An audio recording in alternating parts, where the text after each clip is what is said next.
വീടിൻ്റെ കാര്യത്തിൽ നമ്മൾ പറയുമ്പോൾ അതിൻ്റെ ടെക്നിക്കൽ കാര്യങ്ങളൊക്കെ നമ്മുടെ സാമ്പത്തിക അവസ്ഥക്കനുസരിച്ച് കൊണ്ട് വിദഗ്ധനായിട്ടൊരു എൻജിനീയറെ കൊണ്ട് എന്ത് ചെയ്യാൻ പറ്റും, നമുക്ക് വാങ്ങിപ്പിക്കാവുന്ന ഒരു കാര്യമേ ഉള്ളൂ.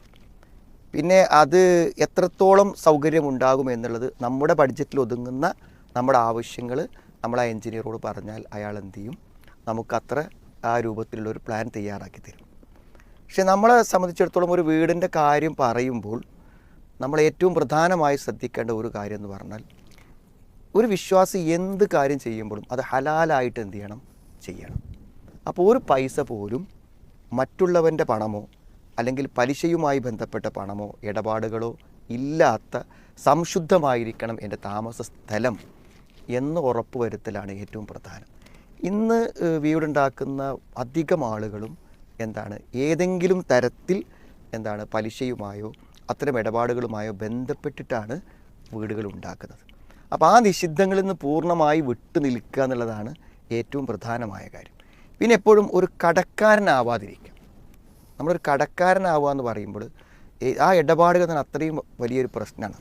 നമ്മൾ മരണപ്പെട്ടു പോയി കഴിഞ്ഞാൽ ഒരുപക്ഷെ ഒരു രക്തസാക്ഷിക്ക് പോലും എല്ലാം പുറത്തു കൊടുത്താലും പൊറുക്കപ്പെടാത്ത കാര്യമാണ് കടം എന്ന് പറഞ്ഞാൽ. നമ്മൾ ആൾക്ക് കൊടുക്കന്നെ വേണം.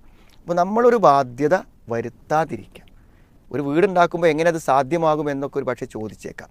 അപ്പോൾ നമുക്കതിലുള്ളൊരു മറുപടി എന്താണെന്ന് വിചാരിച്ചാൽ, ഇപ്പോൾ എനിക്ക് 2024 മനസ്സിലായി. അപ്പോൾ ഞാനിപ്പോൾ ഒരാളെടുത്തുനിന്ന് ഒരു 3 വർഷത്തേക്ക് ഒരു വായ്പ ഞാൻ വാങ്ങിയെന്ന് വിചാരിക്കാം.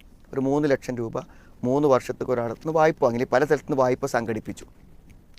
അപ്പോൾ അത് എനിക്ക് വീടണമെങ്കിൽ 3 വർഷം കഴിയും. അപ്പോൾ എനിക്കിപ്പം വീട് പണി തുടങ്ങാം.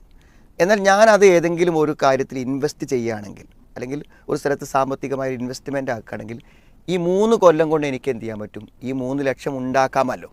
അപ്പോൾ എൻ്റെ വീട് നിർമ്മാണം 3 വർഷം എന്ത് ചെയ്യും, വൈകും. പക്ഷെ ഞാൻ കടക്കാരനാവില്ല. 3 വർഷം കഴിഞ്ഞിട്ട് എനിക്ക് വീടുണ്ടാവുള്ളൂ. പക്ഷെ അന്നത്തേക്കും എനിക്ക് വീടിനുള്ള ഒരു സമ്പാദ്യം എൻ്റെ കയ്യിലാകും. അപ്പോൾ അതുകൊണ്ട് എന്ത് ചെയ്യുക, എപ്പോഴും നമ്മൾ പണം സ്വരൂപിക്കാൻ നമുക്ക് വകുപ്പുണ്ടെങ്കിൽ നമ്മൾ എന്ത് ചെയ്യാം, അത് നമ്മൾ ആദ്യഘട്ടങ്ങളിൽ ഉണ്ടാക്കുക. വല്ല കുറികളിലോ ഒക്കെ കൂടിയിട്ട് എന്ത് ചെയ്യുക, പലിശ ഇല്ലാത്ത വല്ല പദ്ധതികളിലൊക്കെ നമ്മൾ ഇൻവെസ്റ്റ് ചെയ്തിട്ട് നമ്മളൊരു തുക കൈവശപ്പെടുത്തുക. എന്നിട്ട് നമ്മുടെ പണി എന്ത് ചെയ്യുക, തുടങ്ങുക. കടക്കാരനാവാതിരിക്കാൻ ശ്രമിക്കുക. അതേപോലെ തന്നെ എന്ത് ചെയ്യുക, പലിശക്കും നിഷിദ്ധമായ വഴിയിലൂടെ പണം സമ്പാദിക്കാതിരിക്കാൻ ശ്രമിക്കാം. വേറെ ഒന്നുമില്ല. പിന്നെ ഇപ്പോൾ സാധാരണഗതിയിൽ ഇസ്ലാമികമായിപ്പോൾ ഒരു വീട് എന്ന് പറയുമ്പോൾ അതിൽ നിസ്കരിക്കുമ്പോൾ കിബിലക്ക് നേരെ ആവാനുള്ളൊരു സൗകര്യം ഉണ്ടെങ്കിൽ നമുക്കൊരു കൺഫ്യൂഷൻ ഇല്ലാതെ വീട്ടിൽ നിന്ന് എപ്പോഴും നമ്മൾ നിസ്കരിക്കണം.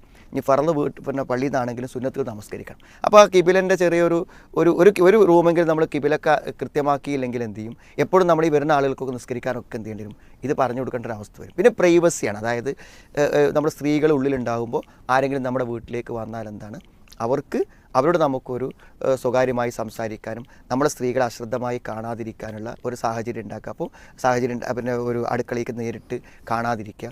അതേപോലെ തന്നെ നമ്മൾ അതിഥികൾക്കും സൗകര്യപ്രകാരം താമസിക്കുമ്പോൾ അവർക്ക് അവരുടെ ഒരു പ്രൈവസിയിൽ നമ്മുടെ വീട്ടിലൊരാൾ വന്നാൽ താമസിക്കാൻ സൗകര്യം ചെയ്യാൻ പറ്റുകയാണെങ്കിൽ അങ്ങനെ നമുക്ക് ചെയ്യാം.